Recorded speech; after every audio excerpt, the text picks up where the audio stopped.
Hi everyone, this is Zoe. Today I want to talk about something a bit different than I ever even expected to talk about on this channel. To be honest, I was kind of lacking content because of, well, everything that's going on in the world right now. Not exactly much worthy gaming news to go on that isn't being mass reported already. So this is going to be an opinion piece, and I really hope that others feel similar to how I feel about it, especially those who've been gaming for a very long time, especially on PC. We've been dealing with it forever. So, the issue I actually want to talk about today is democracy in video games, and sort of its opposite as well, which we see more today. The biggest issue with democracy in video games I have, and I found it just simply does not work, is that it gives players way too much control than they actually deserve or can use responsibly.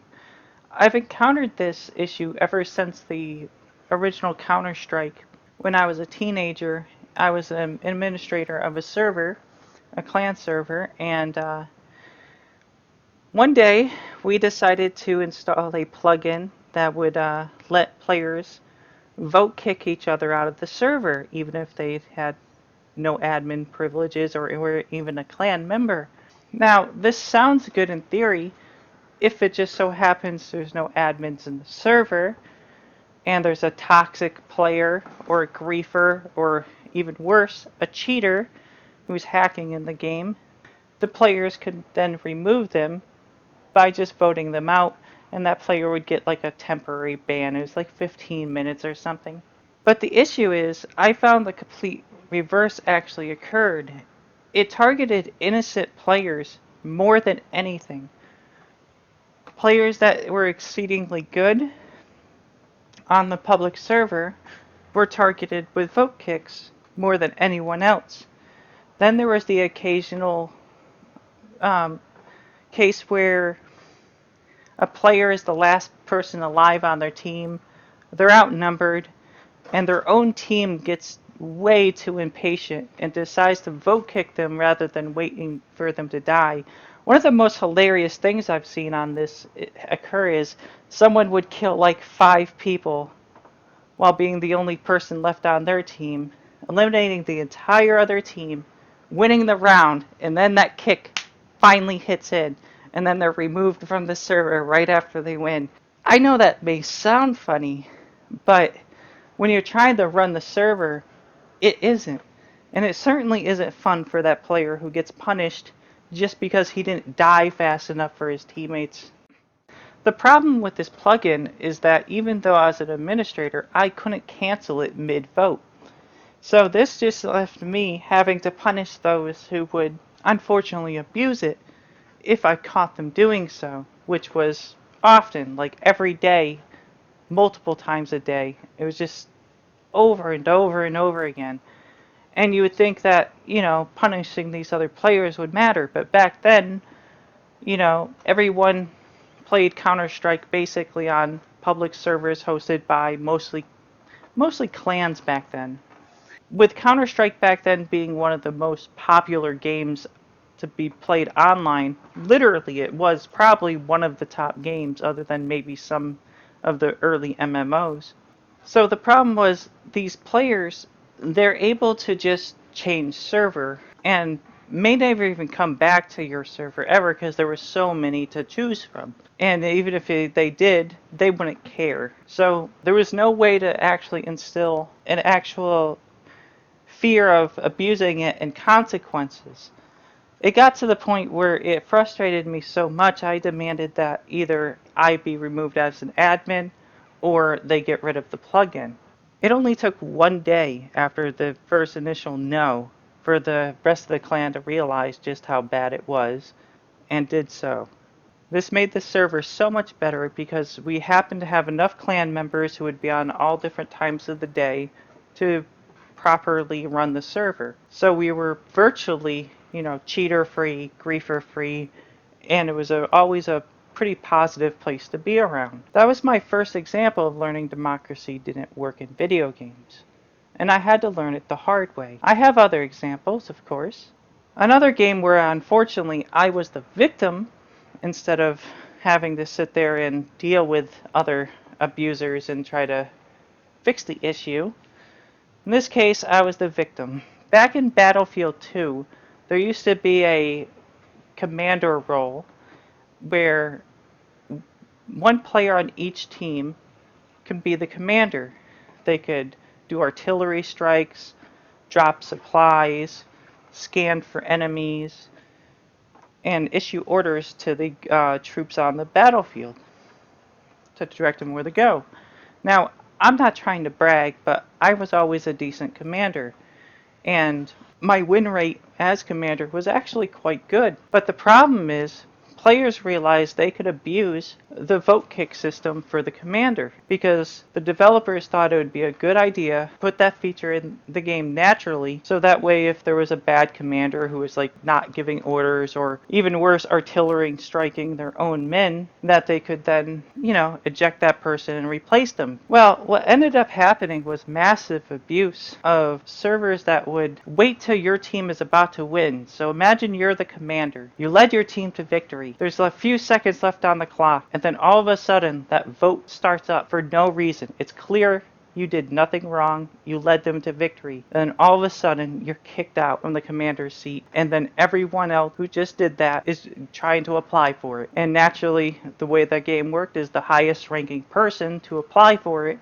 would automatically get it in that scenario. This would give them extra, experience and other points and whatnot after the round, plus go on their permanent record that they won the game as the commander when they really didn't do anything to earn that. That actually got me to quit one of my favorite games of all time, which was Battlefield 2, because it just made it so not fun. Because it didn't just happen to me, I watched it happen to plenty of other commanders. I never partook in that behavior once, but me voting no was never ever enough to stop it. I don't think I've ever seen that vote ever fail because everyone was so greedy and wanted to take it. It's just another example of democracy completely failing in video games. You can't give the mass group some sort of control to manipulate the game in that fashion. So you would think naturally then the reverse is good, that giving players no control is somehow the better option.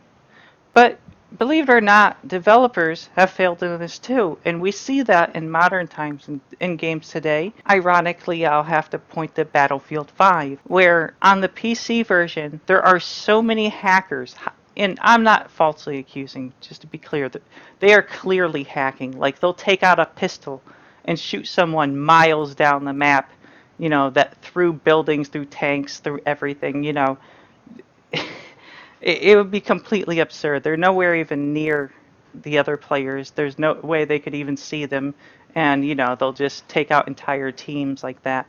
It's insane. Anyways, the problem is this game lacks the ability to remove those cheaters or any toxic player for that matter. There's no way to get rid of them whatsoever. You just gotta sit back and hope they get bored enough or quit the server yourself. The problem is you're just gonna run into another game with them eventually again. If not the same cheater, which has happened to me, it'll just be another one. So both the extremes on these examples simply don't work. But the reason why it doesn't work in the second one is because Battlefield 5 doesn't have dedicated servers that are owned by and operated by clans or individuals. There's no admin teams. It's just all owned by EA. It's completely controlled by them, and no one moderates the game. Now, you can report people for cheating, and sometimes they get banned. Sometimes their stats that are recorded on their profiles are just, impossible. It should be obvious they're cheating, even if you didn't watch any footage. But those profiles stay up for seemingly ever at times. EA is too overburdened, and DICE is, the developer DICE is just way too overburdened to actually deal with this massive amounts of cheaters who just seem to keep coming back over and over again. So what happens when the game industry doesn't want to deal with the cheaters, and yet at the same time they don't give the player base even reasonable tools to get rid of them either.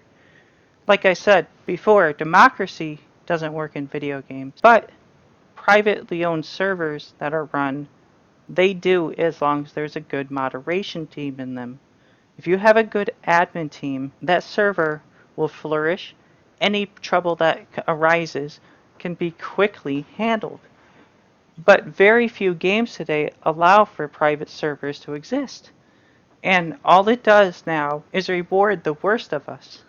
This may sound like it's a PC only issue, but the reality is console players deal with it as well. Sure, it may not be the whole using hacks in games aspect, as that's very, very rare for console games to have to deal with such a thing. But they do have to deal with toxic players, not only in behaviors of verbal communication or written, but also in-game behaviors, making sure their own team loses, for example, or doing things that are detrimental to the entire team, the entire game. We've all dealt with players like this at some point in time, on any platform. So, what's the solution? Well, for the PC, I think it's obvious. Just simply move back the days where we had private servers as at least an option.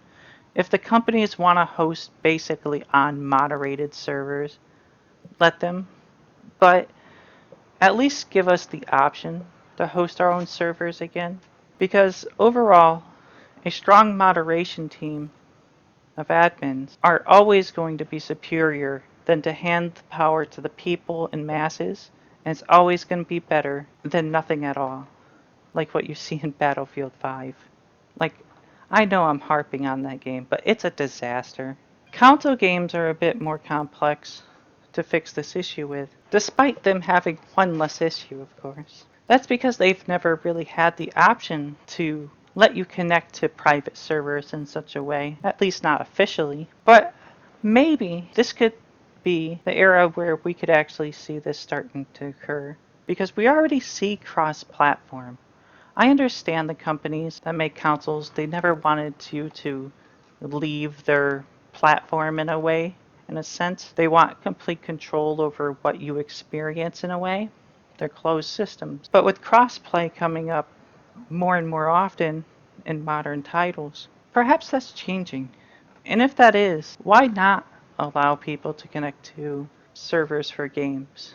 Perhaps someday most games will allow PC gamers and console gamers to play together and even be able to do so on privately owned servers, so that way the burden of the rule enforcement is off those companies who clearly don't do their job well enough anyways. And it's not entirely their fault. I'm not trying to be harsh on them. When you're dealing with probably thousands and thousands of reports every single day, it's just not realistic to be able to handle them all. But this is a solution. Do I think it's actually going to happen? Unfortunately not. I don't see publishers especially going in on that, because now the publishers want to control everything too. And they want to track every single little thing you do in game and all that. But who knows? Maybe a indie game will be the first to do it, and maybe it'll make it a success. Maybe the publishers will see that and want to try to mimic that success. One could hope.